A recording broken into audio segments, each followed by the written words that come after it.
Salutare tuturor! În urma întâlnirii de ieri, 7 noiembrie, de la Washington, dintre Viktor Orban și Donald Trump, Ungaria va primi scutire totală pentru gazele rusești, pentru tranzitul de gaze rusești de pe liniile Drujba, din Ucraina. Pe acolo vin gazele spre Ungaria, dinspre Ucraina, linia Drujba rusească, și Turkstream din Turcia, adică tot gaze rusești, dar prin Turcia. Această mutare a lui Donald Trump îl favorizează pe Viktor Orban în alegerile prezidențiale, care vor avea loc foarte, foarte curând. Nu vreau să spun că Viktor Orban va lua cu siguranță un nou mandat, dar dacă lucrurile continuă așa și Uniunea Europeană nu va avea o atitudine, iar Ungaria și Statele Unite ale Americii vor face jocuri în Europa pe deasupra Uniunii Europene, înseamnă că Uniunea Europeană nu mai este bună la nimic. La nimic în politica externă, pentru că în politica externă, sigur că da, sunt bune fondurile europene, să facă o grămadă de infrastructuri, vor fi și bani foarte mulți pentru cumpărarea de armament, inclusiv din Statele Unite ale Americii, care este beneficiarul acestui război din Ucraina în acest moment, pentru că ei nu mai plătesc niciun ban, niciun ajutor pentru ucraineni, de când Donald Trump este la Casa Albă, zero lei a plătit au plătit Statele Unite ale Americii pentru războiul din Ucraina, dar în schimb ei exportă foarte mult armament, vând foarte mult armament Ucrainei și Uniunii Europene, cu bani europeni, bineînțeles, pentru că armamentul din Ucraina este achiziționat de către Uniunea Europeană, pentru că, așa cum bine știm, Ucraina nu are de unde să achite acele facturi foarte, foarte mari de miliarde și miliarde de euro, decât dacă, bineînțeles, la un moment dat se vor folosi și fondurile rusești blocate în băncile europene și din Statele Unite ale Americii. Așa că nu știu cum o să joace Uniunea Europeană această piesă de teatru care ne-a fost furnizată de către Viktor Orban și Donald Trump, dar se pare că Viktor Orban a primit scutire totală. Scutire totală care ce înseamnă? La un moment dat, Slovacia, Cehia, Austria, de ce nu chiar Polonia sau România, vor cere de la Donald Trump aceeași scutire totală și atunci toate sancțiunile americane, așa zisele sancțiuni ale lui Krasnov Trump, vor fi un mare bullshit. Pentru că excepția care s-a stabilit ieri poate să întărească mâine regula, adică să nu mai existe nicio sancțiune împotriva petrolului și gazelor rusești din partea Statelor Unite ale Americii. Dar aici contează foarte, foarte mult cum va juca, așa cum vă spuneam, Europa această carte, dacă va reuși să blocheze sau dacă vor sta Ursula von der Leyen și Rui Costa, sau cum îl cheamă pe președintele Consiliului Europei, ca doi tântălăi care au stat ca până acum. Deci hai să recunoaștem lucrul ăsta. Uniunea Europeană nu are o conducere foarte, foarte puternică în acest moment. Decât lor le place să intre în poză. Și Ursulei și Roberta Metsola, da, am văzut, a ajuns la Chișinău, a făcut poze frumoase cu Maia Sandu, dar conducerea Uniunii Europene și a Europei într-un război de agresiune a Rusiei, pentru că în asta ne aflăm acum, nu se rezumă la poze, la fandosel, ci la atitudini dure atunci când este momentul. Iar acum ar fi momentul. Vom vedea ce se va întâmpla.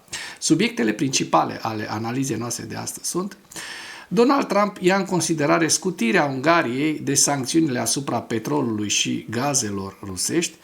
Viktor Orban spune că SUA vor scuti Ungaria de sancțiuni privind aprovizionarea cu energie din Rusia. Excepție totală de la sancțiuni, ne spun jurnaliștii de la Kyiv Independent, SUA permite Ungariei să cumpere energie rusească în urma unor discuții Orban-Trump de la Washington. Un articol foarte interesant a celor de la militar. Rușii au pierdut un vehicul foarte, foarte rar, PRP-4, în luptă împotriva Ucrainei. Vom vedea, avem imagini sugestive în acest sens. Rusia a lansat un atac masiv cu rachete și drone asupra infrastructurii energetice a Ucrainei. Sunt incendii raportate la Kiev. Soldați cu inteligență artificială, sunt făcute tot felul de filme cu soldați ucraineni cu inteligență artificială care plâng.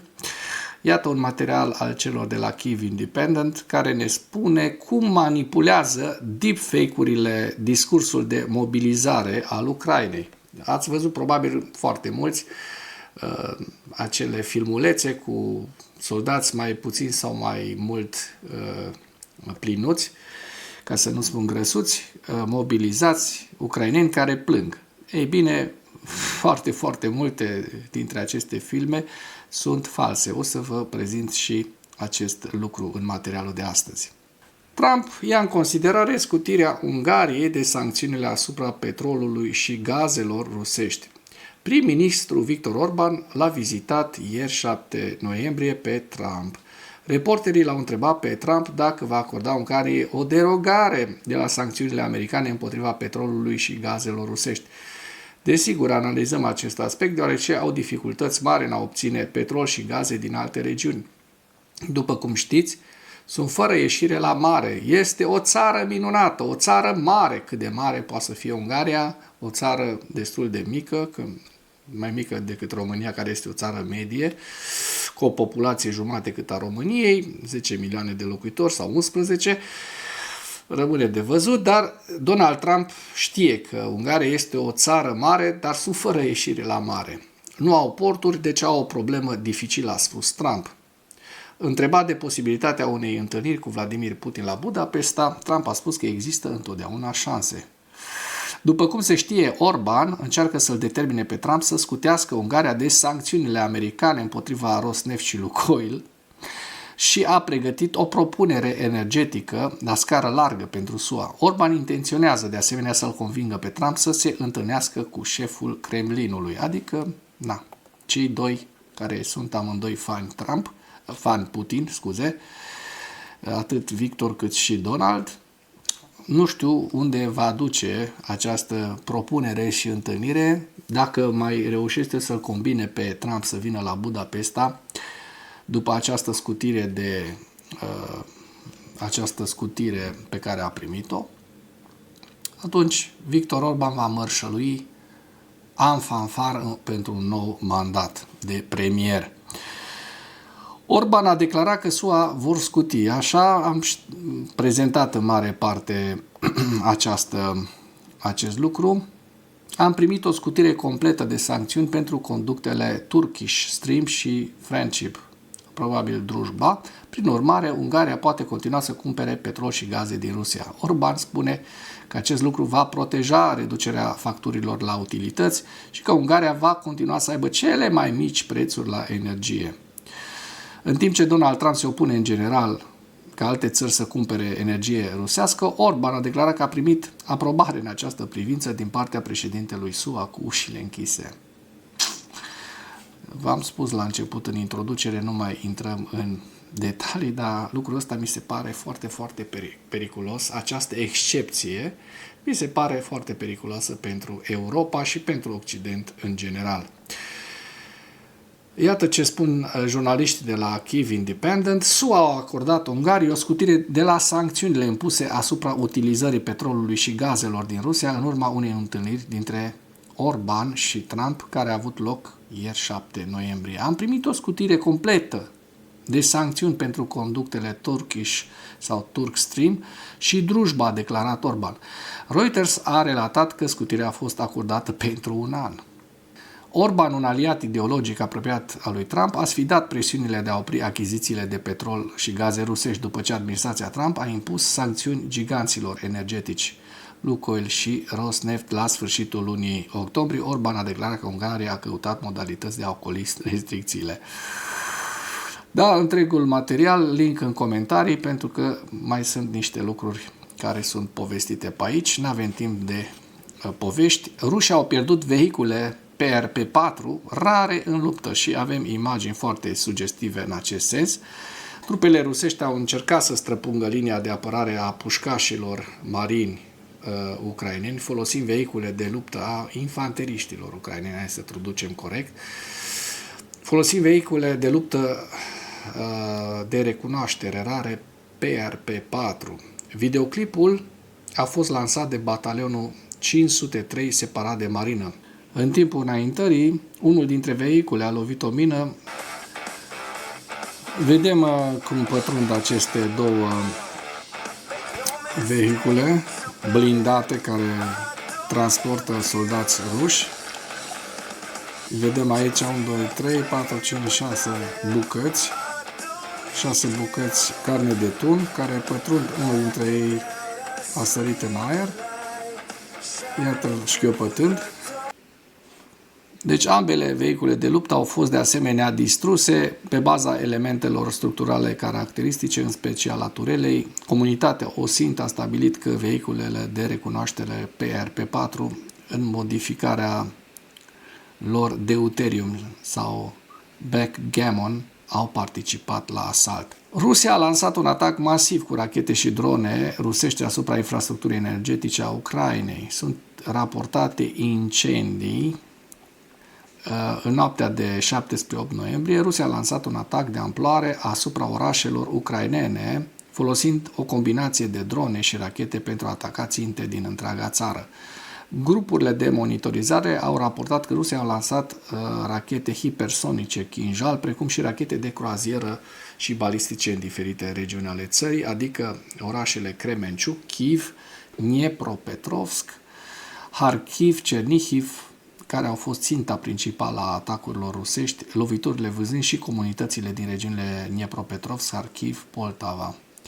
Explozii s-au auzit și în orașul Sumă, precum și în regiunea Odessa. La Kiev, explozii au fost auzite cu puțin timp înainte de orele 4:30 dimineața, ora locală, potrivit unui jurnalist de la Kiev Independent aflat la fața locului. Oficialii au raportat că apărarea aeriană a fost activată în oraș pe fondul unui atac mai amplu cu drone rusești asupra capitalei.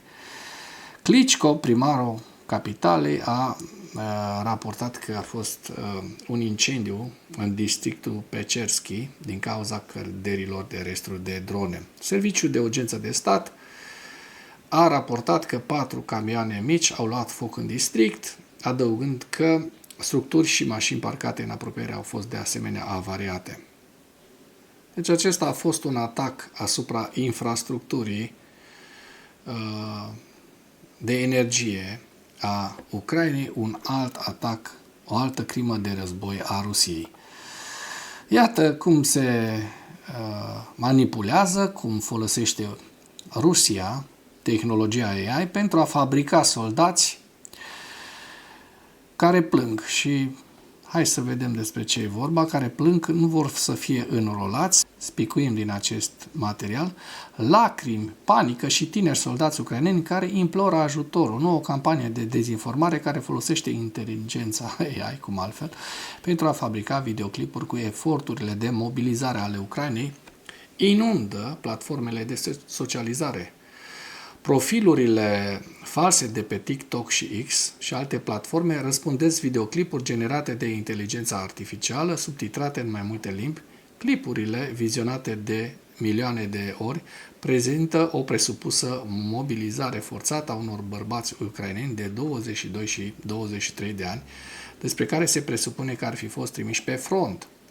Experții spun că această campanie maschează o nouă etapă a războiului informațional al Kremlinului, una menită să erodeze încrederea în conducerea Ucrainei și să semene panică și să slăbească sprijinul occidental. Spațiul informațional este un câmp de luptă și de aceea Rusia lucrează neobosit pentru a-și promova narațiunile, a declarat Anton Cuciuchidze, politolog internațional și cofondator al think tank-ului Ucraina Unită. Și iată, vă prezint câteva dintre aceste videoclipuri virale generate de către inteligența artificială, de exemplu un soldat în Chasovyar, mobilizați, în ghilimele mobilizați, din estul regiunii Donetsk. Ajutați-mă, nu vreau să mor, am doar 23 de ani, spune bărbatul în videoclip. Folosind Hive Moderation, un instrument de detectare a conținutului bazat pe inteligența artificială, Kyiv Independent a verificat atât sunetul cât și videoclipul, care, așa cum se pare, au fost folosite cu ajutorul Sora, un model OpenAI de conversie text-video. Da? Poate ați văzut și voi.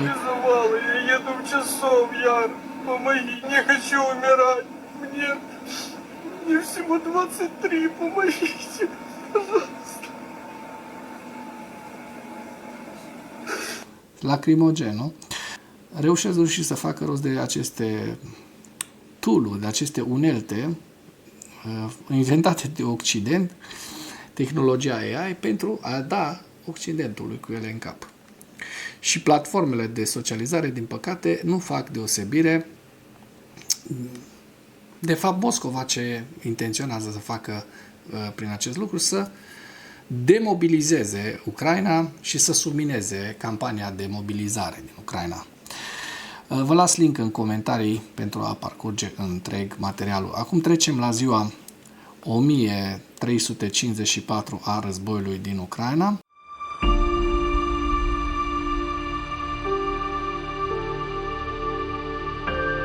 În ultimele 24 de ore, rușii au pierdut 1190 de militari, un vehicul blindat, 20 de piese de artilerie, 3 lansatoare de rachete, un mijloc de apărare antiaeriană, un elicopter, iată, ucrainenii reușind să doboare 250 de drone și câteva zeci de rachete, dar încă nu au fost contabilizate de către cei de la Staful General al Armatei Ucrainene. Trecem la hărțile Deep State, să vedem dacă au existat modificări. Avem hărți pentru data de 6 noiembrie și ne vom concentra exclusiv pe zona Pokrovskului, Pokrov-Smârnograd, pentru a vedea dacă au existat modificări ale fronturilor în ultimele 24 de ore, între 5 și 6, așa cum se observă, n-au existat modificări ale fronturilor. Asta e un lucru bun, înseamnă că se mai întârzie puțin elanul armatei rusești.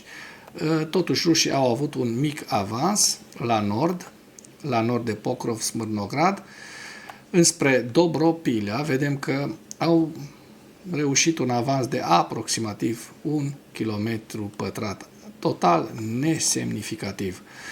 Trecem la evaluarea campaniei ofensive rusești la data de 7 noiembrie, în viziunea analiștilor Institutului pentru Studiul Războiului, cu principalele știri.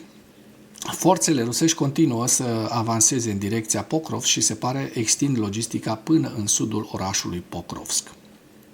Vedem hărțile Deep State actualizate și, din păcate, probabil ucrainenii vor trebui să se retragă din această pungă a Pokrovskului, pentru că dacă se face această joncțiune între trupele rusești de la sud de Rodinske și cele din Pokrovsk, atunci ucrainenii s-ar afla într-o încercuire. În momentul de față, ucrainenii atacă flancurile înspre Pokrovsk și Mârnograd pentru a facilita retragerea ordonată a trupelor ucrainene din Pokrovsk. Dacă nu se întâmplă vreo minune prin care rușii să piardă